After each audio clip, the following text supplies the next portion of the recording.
Your heart races before you understand why. A quiet tremor rises through your chest. Your breath tightens. Your pupils widen, as if searching for a threat the mind hasn't yet located. In a single moment, almost nothing in the outside world has changed, yet the entire world inside you has. This is fear, an ancient spark firing in a modern body. And it leads to a question that has followed humanity from the savannas to the skyscraper. Why does fear still hold so much power over us? It once shielded us from predators, storms, and rivals. It kept our ancestors alive long enough to raise children, share stories, and pass their genes into the stream of generations. But today, the dangers we face have shifted. Few of us confront charging lions or collapsing shelters, yet fear continues to move quietly beneath our thoughts, shaping our choices more than real danger ever does. In a world overflowing with psychological threats, embarrassment, uncertainty, rejection, instability, fear has become a compass we often follow without question. It is guidance we did not consciously choose, but still obey. That is why understanding fear matters now more than ever. Because the modern world rarely threatens our bodies. It threatens our sense of identity, belonging, purpose, and stability. And our nervous system reacts as if everything were a matter of life or death.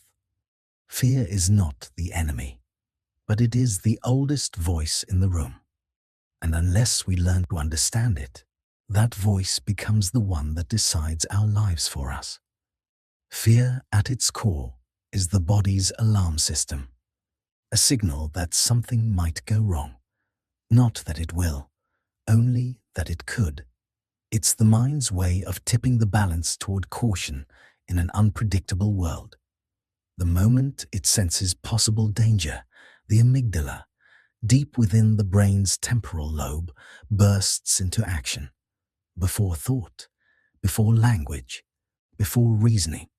It does not wait for a committee decision. It acts. Chemicals surge into the bloodstream. Cortisol prepares the body for stress. Adrenaline sharpens reflexes and fuels the muscles. The entire system is suddenly organized around one agenda: survive long enough to reassess. This machinery is ancient, automatic, and deeply wired. Fear happens to you before it happens through you. But that doesn't mean fear is simple. The alarm system is shaped by memory, belief, and imagination. A single moment from childhood, a story told by someone we trusted, a misunderstanding, or a fear learned through observation, all can wire themselves into this system. The body may react instantly, but what triggers it can be old, symbolic, or only half real. Fear is old, but the world we use it in is new. To understand why fear feels so powerful today, we need to travel backward, far beyond the boundaries of cities and history, to a time when the air smelled of smoke from the night's fire, and every sound beyond the glow of embers carried the possibility of danger. Imagine a small group of early humans huddled together as darkness closes around them. The fire flickers. Wind slips through tall grasses. Something moves beyond the circle of light. No one sees it clearly, but everyone feels the possibility. A shape, a rustle, a silence that comes too suddenly. The amygdala fires a warning, muscles tighten, breathing becomes shallow. For a moment, every member of this tribe sees the same invisible outline, something that hunts, something that has learned to move quietly. Fear draws them closer together. It sharpens their senses and focuses their attention. In that moment, vigilance is survival. And if the fear is wrong, if the sound is only the wind, it costs them nothing. A false alarm is harmless, but ignoring a genuine threat could mean the end of the entire group. Evolution shapes brains through consequence, not comfort. It rewards systems that err on the side of fear. That is why our ancestors who jumped at shadows lived long enough to have descendants, while the ones who hesitated did not. Over thousands of generations, this bias accumulated, strengthening neural patterns that preferred false positives over fatal misses. It is better to mistake a harmless noise for a predator than to mistake a predator for a harmless noise. We are the descendants of the jumpers, not the hesitators. This legacy is still inside us. Our brains are tuned for vigilance, pattern detection, and negativity because those who stayed alert survived. But the world that shaped us is gone. The alarm system remains. And now it reacts to new forms of threat, many of them abstract, symbolic, or entirely imagined. A notification that carries bad news, a deadline that feels like a judgment, a silence from someone we care about, a future we cannot predict, a social space where the opinion of strangers feels like a tribunal. Our bodies react as if these experiences were predators lurking in the dark. The biology does not distinguish between physical and psychological threat. Fear evolved to ask a single question: are you safe? And the body answers long before the mind can explain what safe even means. Inside the brain, fear takes two paths. One is fast, an ancient shortcut where sensory signals travel straight from the thalamus to the amygdala. This is the reflexive wave of fear you feel before you understand the source. It keeps you alive when thinking would take too long. The other path is slower, traveling from the thalamus to the cortex, where information is analyzed, interpreted, and contextualized. Only then does the prefrontal cortex, the brain's center of reasoning, step in and say, wait, this isn't as dangerous as it seemed. But fear arrives first. Reason arrives second. That delay, only fractions of a second long, is one of the most influential pieces of human design. It creates a world where our oldest emotion is also our fastest. When fear is strong, the thinking brain quiets. Scientists call this transient hyperfrontality. The prefrontal cortex, the region responsible for planning, logic, and self-control, temporarily loses influence. This is why your sense of perspective narrows during fear, why problems feel larger, why imagination becomes catastrophic, why escape feels like the only option. The brain has shifted into survival mode, and in survival mode, long-term reasoning takes a back seat to immediate safety. This shift is useful when the threat is real, but in modern life, the threat is often symbolic. A difficult conversation, a looming responsibility, a moment where we fear being judged or misunderstood. The biology still reacts as if teeth and claws were closing in. Fear also learns. Memories of danger can bind themselves deeply into the nervous system, creating loops where specific cues trigger intense responses. A sound, a smell, a place, a thought. Sometimes the body remembers fear long after the mind has tried to forget it. This is the root of conditioned fear, trauma responses, and hypervigilance. Hypervigilance is not simply being on edge. It is the brain scanning constantly for danger, interpreting ambiguous signals as threats, and reinforcing fear through repetition. Avoidance then emerges as a coping strategy. But avoidance teaches the brain one lesson. The thing you escaped must be dangerous. Each avoidance strengthens the belief. Fear expands its territory. Catastrophizing, the mind's habit of imagining the worst, follows close behind. It is the modern equivalent of rustling grass in the night. The brain fills in the unknown with threat, because in evolutionary time, assuming the worst kept you alive. Understanding this lineage explains why fear persists across cultures, personalities, and eras. We fear rejection because belonging once meant survival. Being cast out of the group hundreds of thousands of years ago was a death sentence. We fear failure because mistakes in the ancient world were costly. We fear uncertainty because unfamiliar environments carried unknown risks. And we fear loss because attachment has always been one of the most powerful forces binding social animals together. These fears are not childish or irrational. They are the echoes of a world that shaped our nervous system long before language, agriculture, cities, or technology existed. Consider a modern scene. A person preparing for a presentation that could influence their career. Their hands tremble, heart rate climbs, breathing shortens. The mind begins to imagine worst-case scenarios, forgetting the words, being judged, stumbling through the delivery. Even as they remind themselves logically that no physical danger exists, the body behaves as if everything is at stake. Fear fills the silence with possibilities. But something changes when this person recognizes what is happening. When they understand that the whirlwind inside them is not a prophecy of failure, but a biological pattern inherited from ancestors who survived through vigilance. They breathe slowly, lengthening each exhale, signaling the nervous system to shift out of threat mode. They name what they feel, fear, and by naming it, they reduce its power. Language brings the prefrontal cortex back online. Awareness widens the tunnel vision. Fear begins to transform into energy the body can use rather than a force that controls them.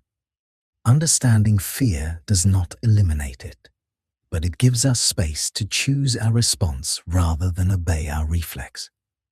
And this matters profoundly because the modern world is built in ways that amplify fear. Our nervous system evolved in small groups, receiving only local information, sounds in the forest, weather on the horizon, the presence of animals or unknown humans. Today, information arrives constantly, without filter, announcing threats from every corner of the globe. News cycles prioritize danger because danger grips attention. Social media highlights comparison because comparison evokes insecurity. Alerts and notifications trigger micro-surges of stress dozens of times a day. We carry the world's problems in our pockets, and each one can activate a system designed for immediate survival. Fear also spreads socially. Human beings synchronize. Mirror neurons allow us to feel what others feel. That is why panic in a crowd can escalate rapidly, and why anxious people can unintentionally transmit their fear to those around them. The tribe still influences the individual. We are wired to defend one another, but also to inherit each other's alarms. Fear becomes a collective phenomenon. The danger does not need to be present. Only the perception of danger does. Yet, for all its power, fear is not immutable. The nervous system is plastic, capable of learning new associations and unlearning old ones. One of the most profound discoveries in psychology is that exposure reduces fear, not through force or denial, but through gradual contact with the thing we avoid. The brain updates its predictions. What once felt like danger becomes manageable. Breath is another gateway. Slow, deliberate breathing shifts the autonomic nervous system from sympathetic arousal to parasympathetic calm. Awareness disrupts unconscious loops. Reframing changes the meaning of a sensation. The racing heart becomes excitement rather than threat. Naming the fear externalizes it, turning a fog into something with edges that can be understood. Courage is not the absence of fear. It is the decision to act while carrying it. Understanding fear is not about silencing an emotion. It is learning the language of an ancient guardian and deciding when its warnings serve us and when they do not.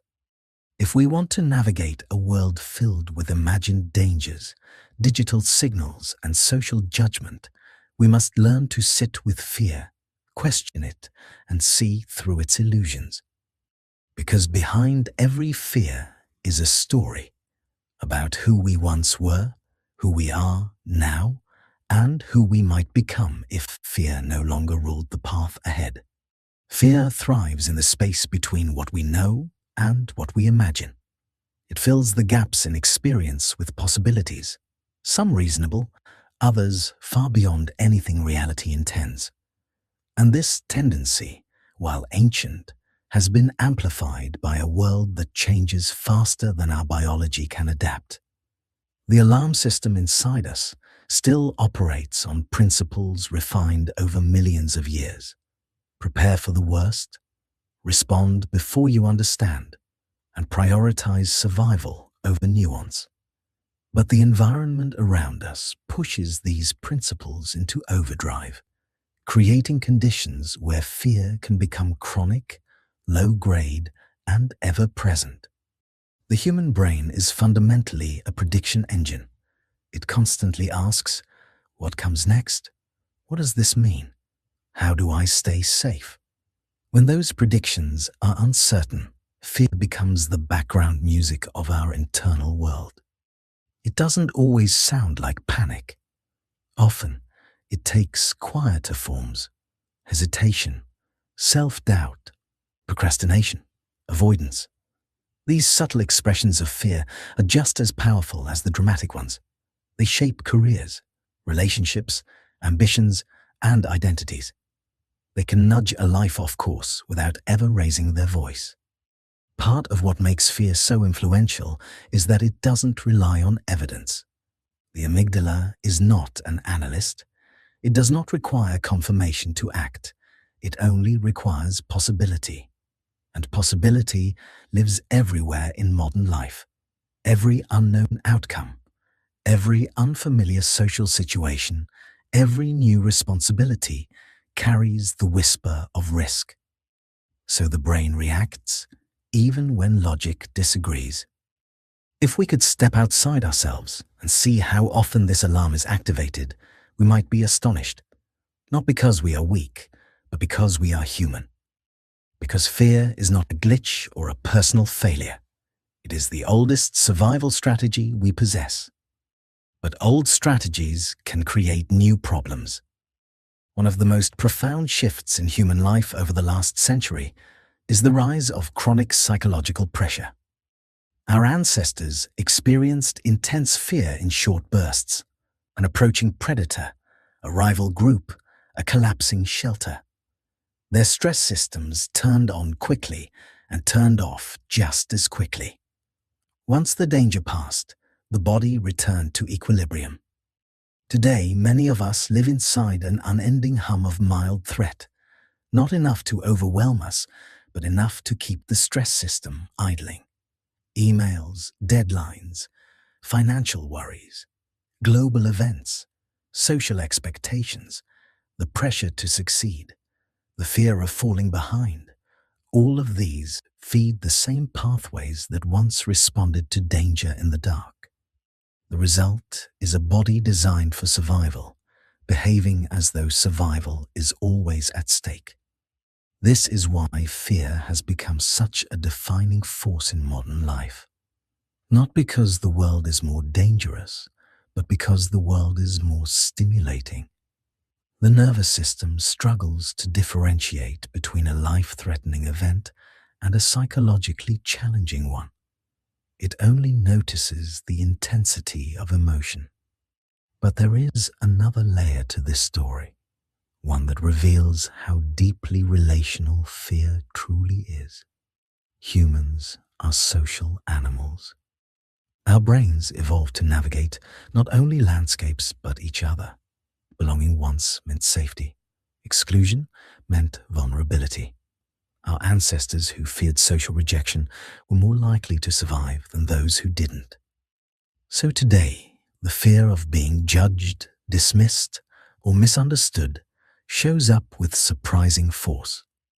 A single comment, a raised eyebrow, a moment of silence after we speak, all can activate ancient circuits built to protect us from isolation. Fear, in many ways, is interpersonal. It cares about connection, acceptance, hierarchy, reputation. It interprets social cues with the same gravity it once reserved for physical dangers. This is why public speaking can trigger the same physiological storm as standing on a cliff edge. The body believes both situations carry existential risk. Yet, perhaps the most interesting feature of fear is that it can arise from events that have never happened. Humans possess imagination, and imagination is both a gift and a vulnerability. We can simulate danger in vivid detail, rehearsing catastrophe before it arrives. This gives us extraordinary foresight, but it also means fear can unfold entirely within the mind, independent of the world around us. In this way, imagination extends the reach of fear far beyond what evolution anticipated. Still, knowing all this does not make fear vanish. The goal is not erasure. The goal is clarity. Consider again the person preparing for a high-stakes presentation. Their body responds with tension, elevated heart rate, and a narrowing of attention. Their mind fills with scenarios where things go wrong. They feel as though the future is already collapsing into failure. But something changes when they pause and recognize that the sensations rising within them are not prophecies. They are patterns, predictable, understandable patterns. They are the echoes of ancient survival strategies repurposed for modern challenges. When this understanding takes root, fear becomes less of a barrier and more of a signal. The person breathes deeply, slow inhalations, longer exhalations. This simple shift begins to alter the nervous system, signaling safety, softening the grip of the amygdala, and restoring activity to the prefrontal cortex. Thoughts become more organized. The imagined scenarios lose their urgency. The body recalibrates. From this place, action becomes possible again. Understanding fear allows us to step out of automatic survival mode and into intentional living. It does not silence fear, but it puts us in dialogue with it. And that dialogue matters deeply today because fear has become increasingly collective. Human beings synchronize emotionally. When a group anticipates danger, even metaphorical danger, their fear becomes self-reinforcing. Social media accelerates this phenomenon. One person's anxiety spreads to another and then another until an entire network vibrates with shared tension. The contagion can move faster than our ability to reflect or contextualize. This is why panic can erupt in global waves, even when the original source is distant or ambiguous. It is why fear-based narratives dominate digital ecosystems. Fear captures attention, and attention is the currency of modern communication. Algorithms amplify what people react to most strongly, and humans react most strongly to threat.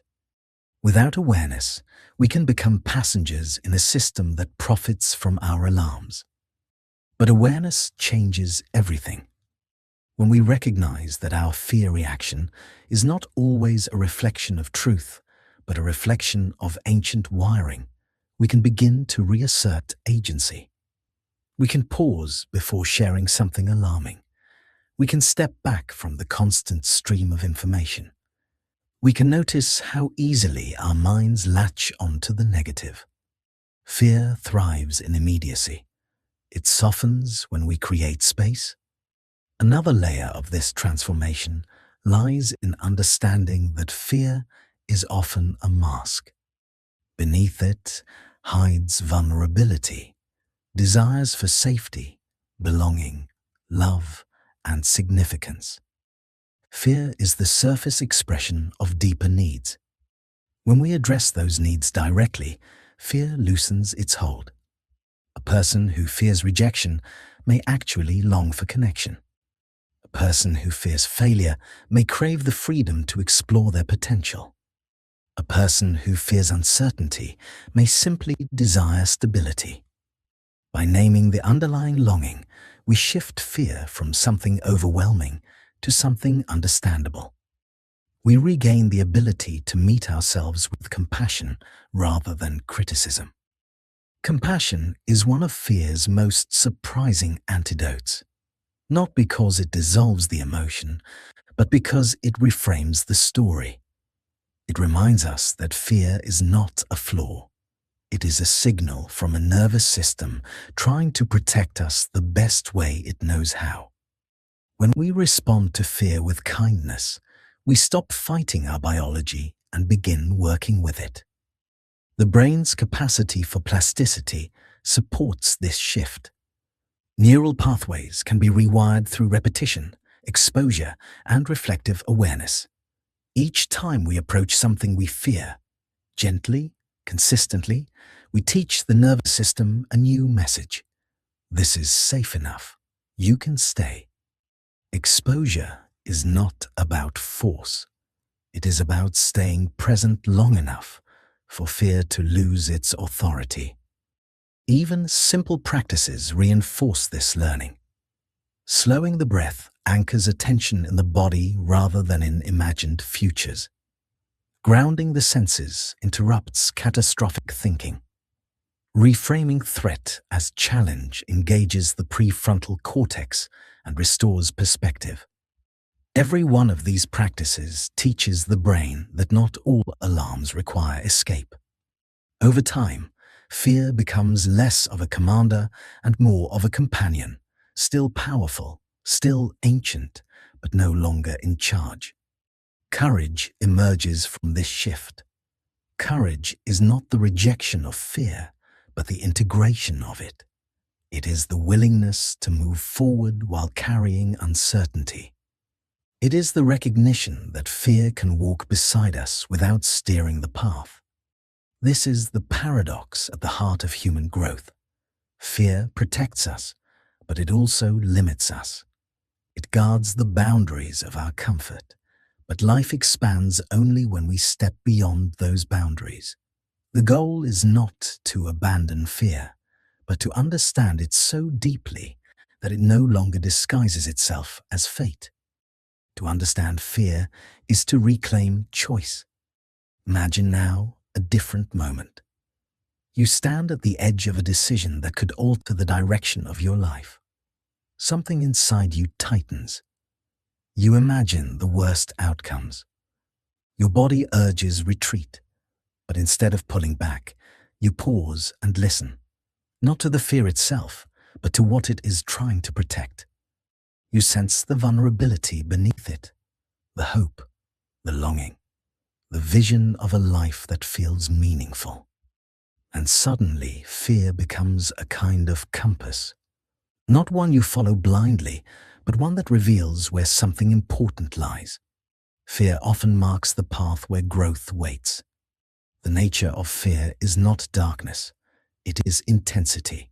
It is the rush of the unknown, the instinct to safeguard the fragile, the echo of every ancestor who survived long enough for you to exist. It is old, but it is not static. It can evolve with us. The question is not how to eliminate fear, but how to live so that fear no longer rules us. We begin by acknowledging our biology, by understanding the pathways that carry fear's signals. by noticing when our imagination transforms uncertainty into catastrophe, by grounding ourselves in breath and awareness, by approaching what we avoid with gentle, repeated steps, by naming our fears and naming the needs beneath them, and by remembering that courage doesn't arrive in the absence of fear. It emerges from relationship with it. Fear will always be part of the human story. It has guided us through darkness, taught us caution, woven our communities together, and preserved our species through storms and scarcity. But fear is not the whole story. There is a part of us older than fear, a part that reaches toward possibility, curiosity, connection, and meaning. When we learn to feel fear without obeying it, we rediscover that part. We rediscover agency. We rediscover choice. We rediscover the quiet voice within us that says, "Move anyway." The nature of fear is ancient, but the way we respond to it is entirely our own. And in that space, between instinct and intention, our lives unfold. Understanding fear does not make us fearless. It makes us free.